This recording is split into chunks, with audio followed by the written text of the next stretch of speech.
Assalamualaikum warahmatullahi wabarakatuh. Perkenalkan, nama saya Intan Sari Sekar dari kelas MJ 504. Untuk kali ini saya akan mempresentasikan terkait bisnis model Canvas dari Shopee.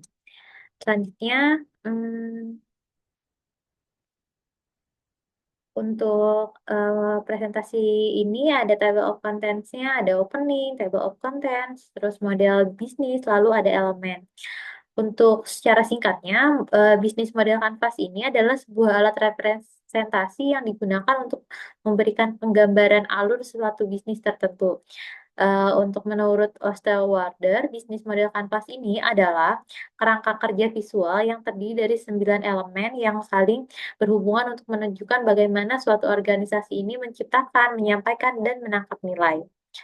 Selanjutnya, 9 elemen bisnis model Canvas ini ada cost structure, ada customer segment, ada key partnership, ada key activities, ada key resources, ada value proposition, ada channel, ada customer relationship, ada revenue stream. Untuk kali ini, company profilnya ini dari Shopee. Jadi Shopee ini adalah marketplace nomor satu se-Asia. Mereka telah membangun model bisnis yang sukses dengan fokus pada pengalaman pengguna, ekosistem yang komprehensif, dan strategi pemasaran yang agresif. Tujuan utama didirikannya Shopee ini adalah untuk memudahkan bertemunya penjual dan pembeli dalam satu platform marketplace. Namun mereka juga perlu terus beradaptasi dengan perubahan pasar dan mengatasi berbagai tantangan yang ada. Jadi dengan potensi pertumbuhan yang besarnya ini, Shopee masih memiliki banyak peluang untuk terus berkembang dan menjadi pemimpin di pasar e-commerce nantinya. Ini adalah bisnis model Canvas yang sebelumnya saya buat di UTS. Untuk lebih jelasnya saya jelaskan di slide selanjutnya. Untuk key partnership-nya Shopee ini ada di penjual dan supplier. Jadi Shopee ini bermitra dengan penjual lokal dan internasional dari UMKM hingga merek besar. Selanjutnya dari perusahaan logistik.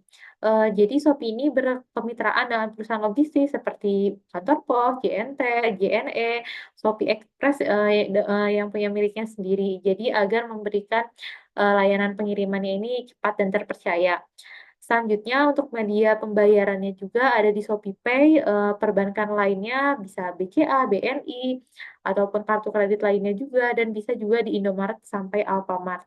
Selanjutnya ada di asuransi, lalu di restoran atau UMKM untuk Shopee Food-nya, lalu di iklan juga. Selanjutnya, untuk di activity Shopee, ada penyedia manajemen platform, yaitu untuk misalkan ada pemeliharaan teknis dan pembaruan platform juga. Selanjutnya, untuk promosi dan pemasaran. Biasanya Shopee ini mengatur jadwal kampanye di tanggal-tanggal kembar, misalkan 11-12, 11-11, 12-12. Selanjutnya ada di manajemen logistik juga, ini untuk mengelola pengiriman dan pengembalian produk demi kepuasan pelanggan. Selanjutnya ada di hubungan pelanggan, lalu pengembangan atau upgrade fitur-fitur, lalu keamanan dan riset. Untuk key resources Shopee ini ada di infrastruktur teknologinya. Jadi Shopee ini membutuhkan teknologi yang canggih untuk mengoperasikan website atau aplikasinya ini agar berjalan dengan lancar. Lalu dibutuhkan juga database pelanggan ini untuk nanti perencanaan strategi marketingnya selanjutnya. Lalu ada tim pengembangan yang terampil juga dan dibutuhkan juga koneksi internet. Lalu adanya tim manajemen, misalkan manajernya, insinyur, marketing, lalu harus ada merek dan reputasi ini juga penting karena nama Shopee yang terkenal dan terpercaya. Lalu dibutuhkan juga dana dari investor, lalu adanya tenaga kerja.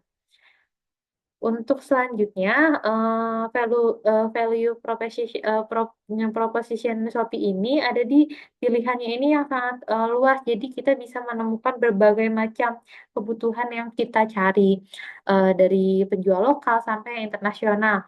Harganya pun juga kompetitif. Biasanya Shopee ini memberikan diskon, promosi, voucher dan lain sebagainya.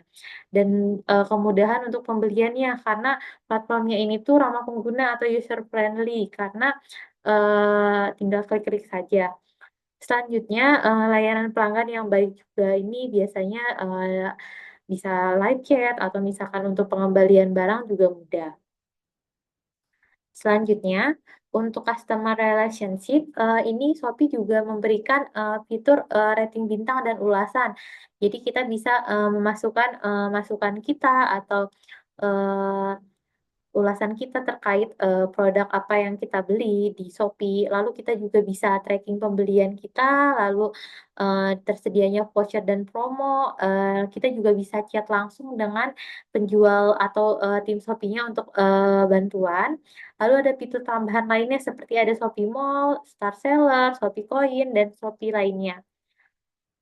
Untuk channelnya Shopee ini ada di platform online karena dia bisa diakses melalui situs web dan aplikasi seluler Shopee.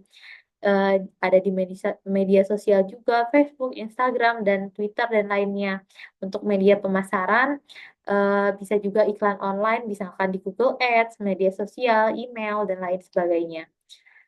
Lalu untuk customer segmennya Shopee ini di pembeli retail, misalkan pembeli individu yang memerlukan kebutuhan pribadinya, lalu ada usaha kecil, menengah sampai besar, lalu orang yang memegang akun itu yang paham teknologi karena dia tahu fiturnya ini sangat mudah digunakan, lalu yang menyukai layanan praktis karena Shopee ini juga menyediakan pilihan-pilihan fitur yang memudahkan dan cepat.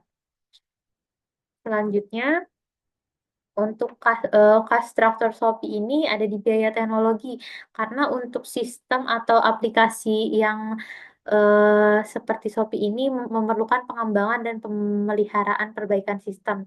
Untuk biaya pemasaran juga, lalu adanya biaya logistik, biaya operasional kantor, ada biaya administrasi, atau misalkan seperti untuk gaji pegawai juga, termasuk riset. Selanjutnya, ada di revenue stream Shopee.